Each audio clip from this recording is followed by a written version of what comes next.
mereka ketika harga naik itu permintaan terhadap barang itu akan menurun. Walaupun di kuartal, nah makanya saya bilang perekonomian kita lagi ya sedang tidak baik itu karena momen-momen seperti Idul Fitri harusnya dan Ramadan itu dimanfaatkan harusnya untuk meningkatkan daya beli masyarakat. Nah, namun kita lihat pada tahun 2025 daya beli masyarakat itu menurun. Nggak usah jauh-jauh. Jadi kalau misalnya kita ke pasar nih, terus yang paling sering kita lihat tuh harga bahan pokok itu seperti misalnya kayak cabai. Kenapa cabai tahun 2024 kalau kita ngelihat, kita bandingin, kita ke pasar, ini nggak usah harus harus orang pakar ekonomi ya, bahkan masyarakat pun bisa lihat pada tahun dia beli cabai menjelang lebaran tahun 2024 itu berbeda dengan lebaran tahun 2025. Di situ aja sudah dapat kita lihat bahwa harga cabai 2025 itu tidak terlalu signifikan, tidak seperti tahun 2024 meningkatnya. Saya masih ingat itu saya ke pasar tahun 2024 itu harga cabai H-1 itu mencapai harga 150.000 per kilo. Tahun ini saya itu sekitar harga 60 sampai 80.000. Nah, bisa 50%-nya di tahun 2025. Nah, mengapa demikian? Itu daya beli masyarakat yang menurun akibat melemahnya nilai tukar rupiah tadi. Seperti itu. Oke, baik Mbak Halia, nanti kita akan lanjut lagi berdialog. Pendengar juga tentunya kami undang peran sertanya. Bisa langsung menghubungi kami melalui line telepon di 0711369977 atau juga bisa bergabung via WA di 082179279090.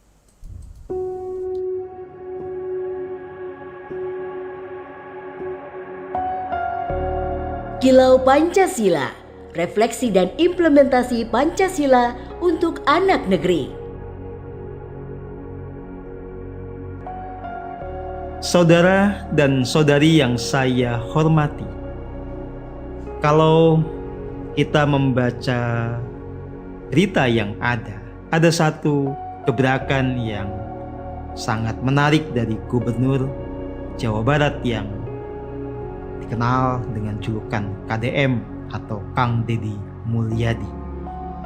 Dia menetapkan kebijakan bahwa anak-anak yang dianggap nakal, tukang bolos, tukang mabok dititipkan dan dididik di barak militer. Ini sebuah terobosan yang tentu saja akan memicu pro dan kontra.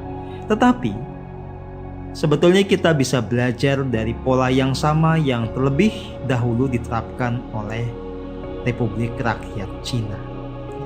Kita bisa melihatnya di berbagai kanal, bagaimana pola ini diterapkan untuk siswa-siswa yang tidak bisa dididik dengan cara biasa. Saudara dan saudari yang saya kasihi, tentu saja memang kita membutuhkan terobosan dalam segala hal. Kita membutuhkan keberadaan penerus bangsa yang punya mentalitas yang kuat. Dan tentu saja ini adalah amanat dari Undang-Undang Dasar 1945. Tanggung jawab kita sebagai orang tua yang mendidik anak dengan sebaik-baiknya agar anak-anak kita sungguh-sungguh menjadi pribadi yang luhur adalah tanggung jawab yang sesungguhnya sangat selaras, relevan dengan nilai-nilai luhur Pancasila. Berdasarkan prinsip ketuhanan dan kemanusiaan, kita tidak bisa membiarkan anak-anak, bahkan cucu kita, tidak terdidik dengan baik, kemudian mereka malah hanyut dalam premanisme, mereka menjadi tidak disiplin, mereka menjadi orang-orang yang tidak peduli kepada kehidupannya sendiri. Maka kita menanti gebrakan dan terobosan dari gubernur-gubernur yang lain. Memang para pejabat kita dibutuhkan untuk punya pikiran-pikiran yang out of the box. Tentu saja sekali lagi, kalau ada pro kontra itu hal yang wajar. Dalam konteks nilai luhur Pancasila, Mari kita kelola perbedaan ini lewat sebuah permusyawaratan. Segala pendapat disampaikan dengan kesantunan, kita melihat sisi kurang, sisi lebih untuk menemukan titik temu. Inilah amanat dari sila keempat Pancasila, kerakyatan yang dipimpin oleh hikmat kebijaksanaan dalam permusyawaratan perwakilan. Mari teruskan kita menghayati Pancasila, biarkan Pancasila berkilau di tanah Indonesia. Kilau Pancasila, persembahan RRI dan Pusaka Indonesia.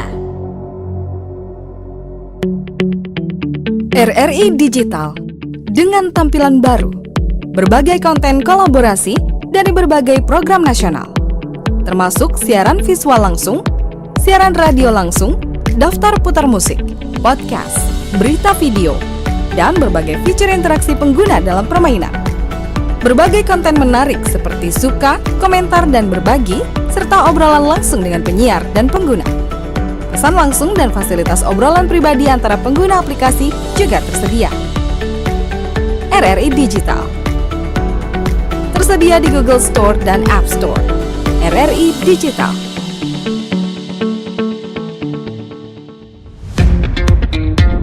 Selamat datang di era digital baru.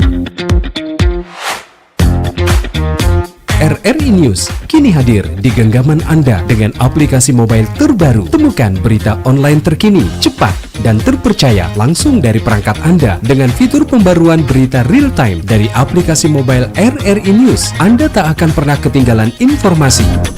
Nikmati kemudahan akses berita nasional dan internasional, berita terpopuler, dan video berita terbaru kapan saja dan di mana saja. Dilengkapi dengan teknologi terkini, aplikasi mobile RRI News memberikan pengalaman membaca yang lebih baik. Dapatkan notifikasi berita penting langsung di layar ponsel Anda. Jelajahi kategori berita yang Anda minati, mulai dari politik, ekonomi, budaya, hingga olahraga. Anda juga bisa berbagi berita penting kepada teman dan keluarga melalui media sosial dan aplikasi pesan, menjaga Anda tetap terhubung dengan dunia di sekitar Anda. Memiliki jaringan lebih dari 80 microsite tersebar dari Sabang sampai Merauke, serta memiliki tren pembaca yang semakin meningkat. RRI News menghadirkan liputan berita terlengkap dan terkini dari seluruh Indonesia. Unduh sekarang di Google Play dan App Store aplikasi mobile RRI News, membawa dunia ke dalam genggaman Anda. Aplikasi mobile RRI News, berita terkini dan terpercaya dalam genggaman Anda.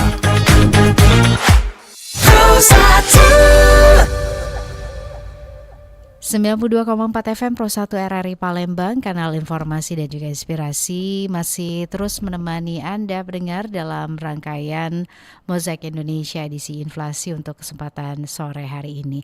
Terima kasih untuk Anda yang terus bersama kami di 92,4 FM Pro 1 RRI Palembang, kanal informasi dan inspirasi. Anda yang baru saja bergabung, salam jumpa. Kami menemani Anda dalam Mozaik Indonesia edisi inflasi seputar perang dagang dan inflasi impor, strategi Indonesia menghadapi tekanan global.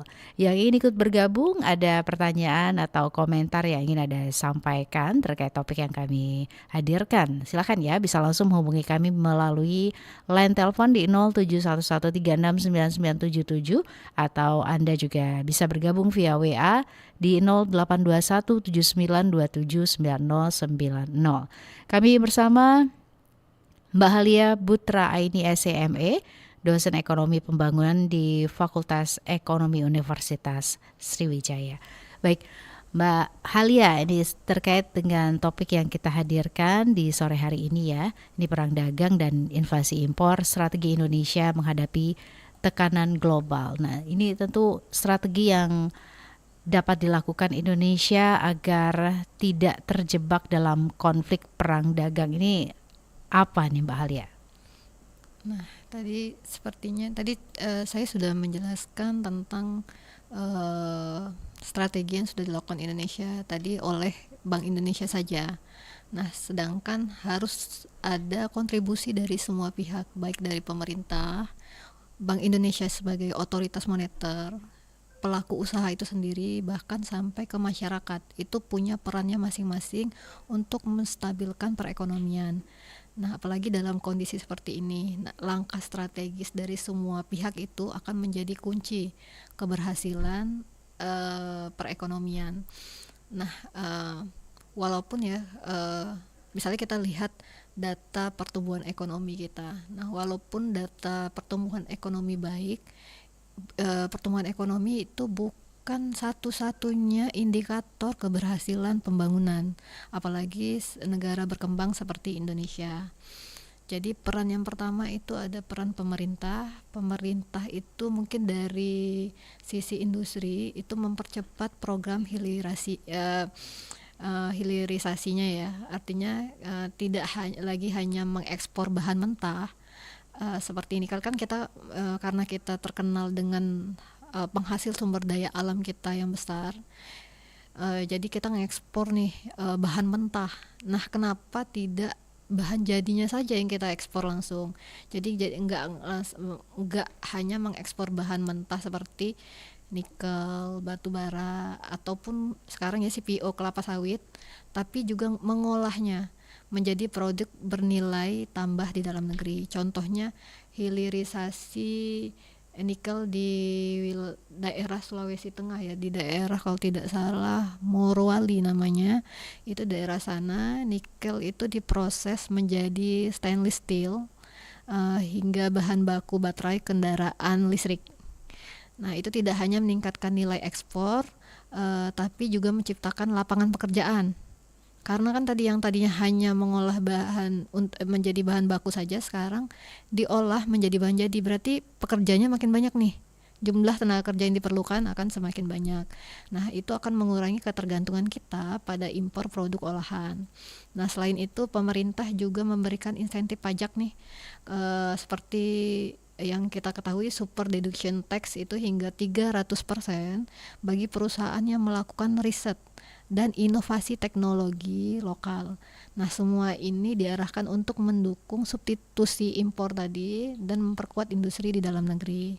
Kemudian tadi kalau untuk otoritas moneter seperti Bank Indonesia tadi sudah saya jelaskan peran Bank Indonesia seperti tadi meningkatkan suku bunga, kemudian dalam menghadapi guncangan global, perekonomian global saat ini, Bank Indonesia itu harus terus menjalankan kebijakan moneternya yang lebih responsif namun terukur.